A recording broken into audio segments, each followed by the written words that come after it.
আসসালামু আলাইকুম। এই যে দেখুন আমি মাটির চুলায় রান্না নিয়ে আসলাম।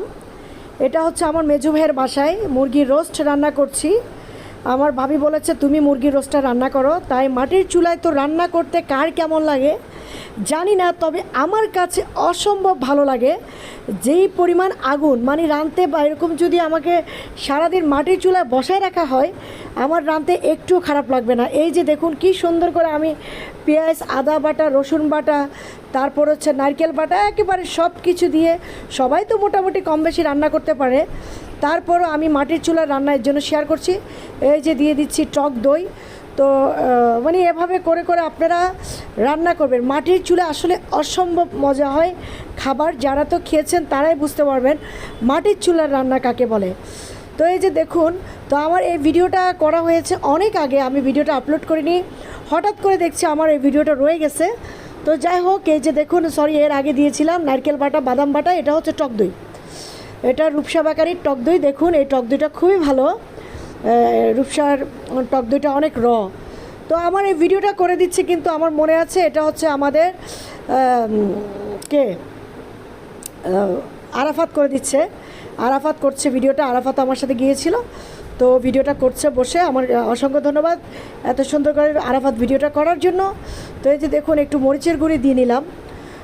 তো মুরগির রোস্ট পোলাও দিয়ে খেতে এত মজা যে বলার বাইরে। তো আমি সব কিছু দেওয়ার পরে শেষে একটু করে রাঁধুনি রোস্টের মশলা দিয়ে দিচ্ছি, এটা না দিলে তো হয় না।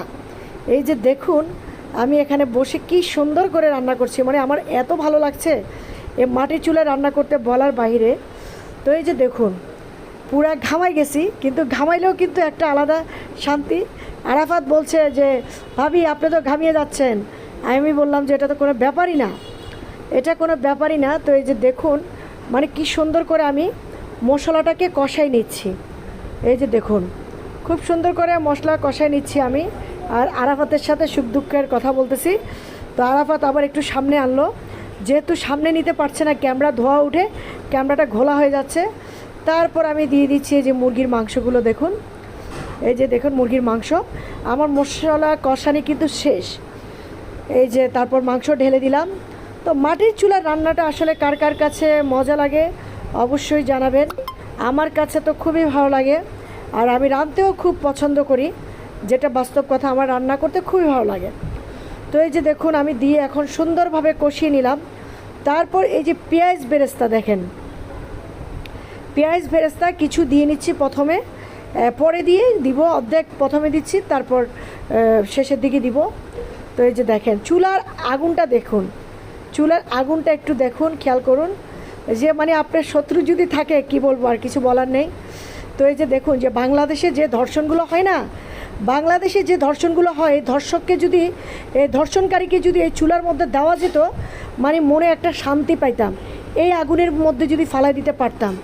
তো কিশমিশও দিয়ে ফেললাম আমি, তারপর একটু করে হালকা করে কেওড়া জল। আচ্ছা কেওড়া জলের কথা না বললেই নয়, বর্তমানে কেওড়া জলটাকে বলে যে এটা নাকি খারাপ, ভালো না, কিন্তু ছোটোবেলা থেকেই তো দেখে আসছি বাবুচিরা কেওড়া জলটা ইউজ করছে, এখনও তো কেউ মারা যায়নি। কেওড়া জলটা বিভিন্ন অনুষ্ঠানে, বিয়ে, গায়ে হলুদ, এই ছোটোবেলা আমরা ছোটো থেকে দেখে আসতেছি বাবুচি এই কেওড়া জল দিয়ে রান্না করতেছে।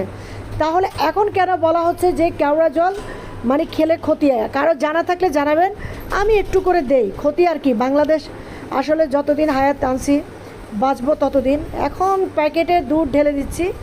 এই যে দেখুন খুব সুন্দর করে প্যাকেটের দুধ ঢালছি, পুরো আধা কেজি দুধ আমি ঢেলে দিয়েছি। দুধ দিতেই হবে আপনাকে, মুরগির রোস্টের মধ্যে দুধ দিতে হবে।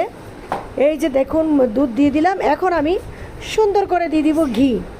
এই যে দেখেন ঘি দিচ্ছি, আবার কাঁচামরিচ দিয়েছি মানে হয়তো খেয়াল করেছেন কিনা জানি না। এই যে দেখেন ঘি দিচ্ছি। তো আপনাদের কাছে পোলাও দিয়ে মুরগির রোস্ট কার কার মজা লাগে অবশ্যই কমেন্টস করে জানাবেন। আর এই যে দেখুন ধোয়ার জন্য কিন্তু আমি টোটালি মানে ক্যামেরাটা সামনেই নেওয়া যায় না, ঘোলা হয়ে যাচ্ছে দূর থেকে। আরাফাত বসে ক্যামেরা করছে। এই যে দেখুন এবার দিয়ে দিলাম ঘি।